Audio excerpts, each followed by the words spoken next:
Méditation de la communauté des disciples du Christ vivant en ce lundi dans l'octave de Pâques, année liturgique C. Évangile de Jésus-Christ selon saint Matthieu, au chapitre 28, versets 8 à 15. En ce temps-là, quand les femmes eurent entendu les paroles de l'ange, vite elles quittèrent le tombeau, remplies à la fois de crainte et d'une grande joie. Et elles coururent porter la nouvelle à ses disciples. Et voici que Jésus vint à leur rencontre et leur dit : « Je vous salue. » Elles s'approchèrent, lui saisirent les pieds et se prosternèrent devant lui. Alors Jésus leur dit : « Soyez sans crainte. Allez annoncer à mes frères qu'ils doivent se rendre en Galilée. C'est là qu'ils me verront. » Tandis qu'elles étaient en chemin, quelques-uns des gardes allèrent en ville, annoncer au grand prêtre tout ce qui s'était passé.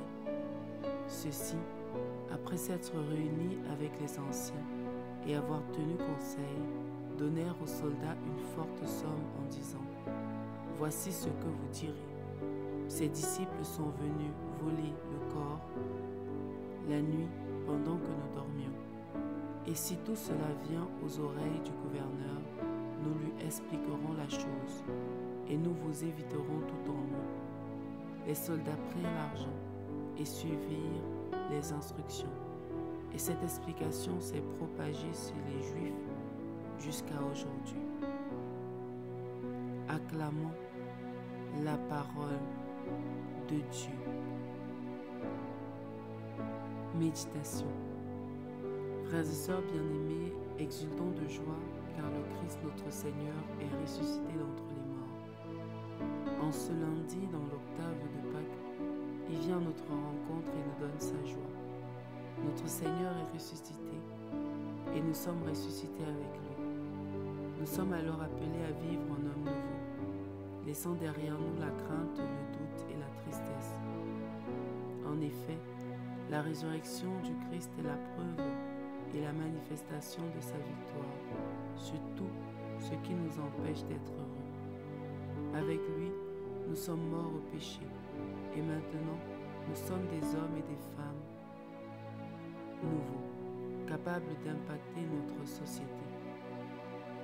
Jésus nous invite comme Marie de Magdala et Marie-Madeleine à annoncer aux autres sa résurrection.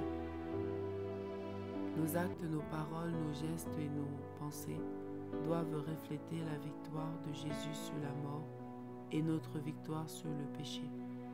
Jésus vient lui-même à notre rencontre pour nous fortifier et nous combler de sa présence.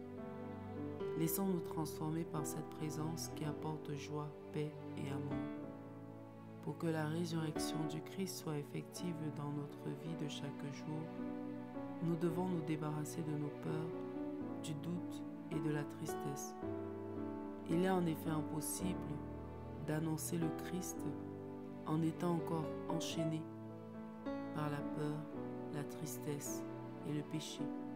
Certes, il y aura toujours des situations difficiles, mais dans ces moments-là, rappelons-nous que le Christ est vainqueur en toutes choses et faisons-lui confiance.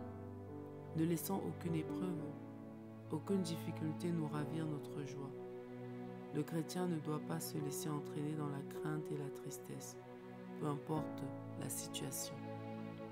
Frères et sœurs bien-aimés, le Christ est vivant, après toutes les souffrances qu'il a endurées. Alors de quoi aurions-nous crainte? Avec lui, nous sommes vainqueurs et rien ne doit nous séparer de lui. Restons joyeux de la joie qui vient du Christ et nous pourrions alors témoigner de sa résurrection et l'annoncer à nos frères et sœurs. Prions. Dieu notre Père, nous te rendons grâce pour la gloire dont tu nous combles par le Christ notre Seigneur. Donne-nous de croire en la résurrection de ton Fils, afin d'expérimenter la joie et la sérénité qu'il nous a obtenues en donnant sa vie pour nous. Intercession. Seigneur, nous te prions pour ceux qui, malgré toutes les preuves de ta résurrection, refusent de croire en toi et en ta parole.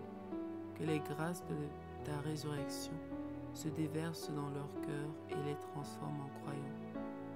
Vierge Marie, Mère du Christ ressuscité, prie pour nous. Exercice spirituel. Déposons aux pieds de Jésus toutes les situations qui nous troublent et nous entraînent dans la peur. Abandonnons-nous totalement à lui pour expérimenter la joie et la paix du Christ ressuscité. Loué soit Jésus-Christ à jamais. Méditation rédigée par Minette Miafou de la communauté des disciples du Christ vivant.